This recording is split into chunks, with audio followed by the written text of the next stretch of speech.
विवेकानंद का जन्मदिन। और स्वामी विवेकानंद न सिर्फ एक नाम है बल्कि एक युवाओं के प्रति आध्यात्मिक गुरु और वेदांतों के ज्ञाता।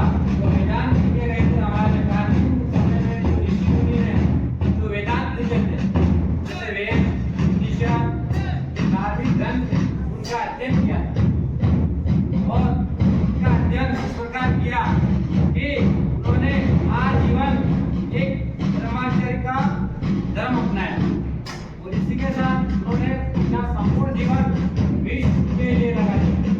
भारत के मार्ग को यानी कि विश्व में भारत के एक लोक कल्याणकारी देश बनाने के लिए अपना जीवन समर्पित कर दिया और उन्होंने कहा था युवाओं को कि उठो, जागो और जब तक ना उठो तब तक लक्ष्य की प्राप्ति ना हो जाए।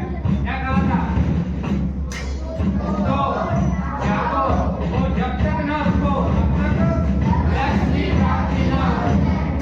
उन्होंने युवाओं के आइकन यानी जो आप देख रहे हो ना, आप बैठे हो, आप उनके मार्गदर्शनों पर चलो, उनके बताए गए मूल्यों पर चलो, उनके बताए गए आदर्शों पे चलो। उन्होंने अपना जीवन युवाओं के लिए बनाया था कि आज मेरा जो युवा है, आज जो मेरे देश के युवा है, वह उनके मार्ग चिन्हों पे चल सके। इसलिए उन्होंने कहा था कि उठो, जागो और जब तक ना रुको तब तक अपने लक्ष्य को प्राप्त ना कर लो। उन्हीं का एक किस्सा था कि जब बचपन में उनका नाम था नरेंद्र था, नरेंद्र नाथ दत्त। क्या नाम था? और जब उनका जन्म बंगाल परिवार में हुआ था, बंगाल में जो कि वर्तमान में उस समय कलकत्ता राजधानी हुआ करती थी, तो वहीं पर उन्होंने जन्म लिया और एक गरीब परिवार में उन्होंने जन्म लिया। तो वह भटकते भटकते कई साधु संतों से मिले, लेकिन उनको कहीं संतुष्टि नहीं मिली और जा पहुंचे दक्षिण भारत में। देखा होगा दक्षिण भारत, आज जो नीचे भारत का मैप देखो, नीचे जो है दक्षिण भारत कहलाता है। वहीं पर उन्होंने एक अपने आध्यात्मिक गुरु रामकृष्ण परमहंस के पास गए और उन्होंने कहा कि मैं पूरे भारत में घूम चुका हूँ, मुझे कहीं पर भी मेरी जो जिज्ञासा है, मेरे जो सवाल है, मेरे जो प्रश्न है, उनका आंसर नहीं मिला मुझे।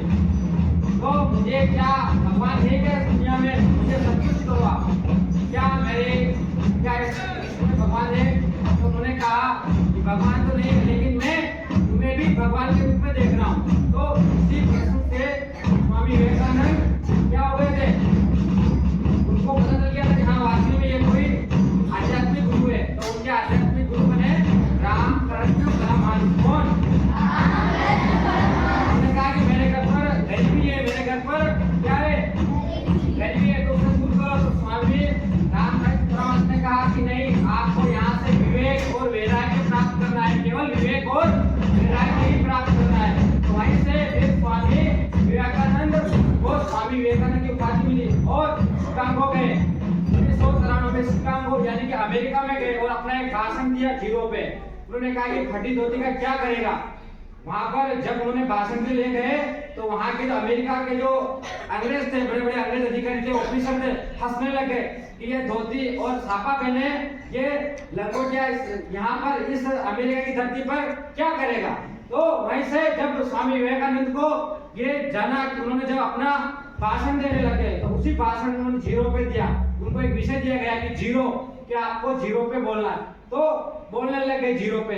तो उन्होंने सबसे पहले अपने भाषण में कहा कि भाइयों और बहनों, सिस्टर एंड ब्रदर्स। जैसे ही सिस्टर और ब्रदर्स का नाम लिया तो वहां पर तालियां गूंज उठी।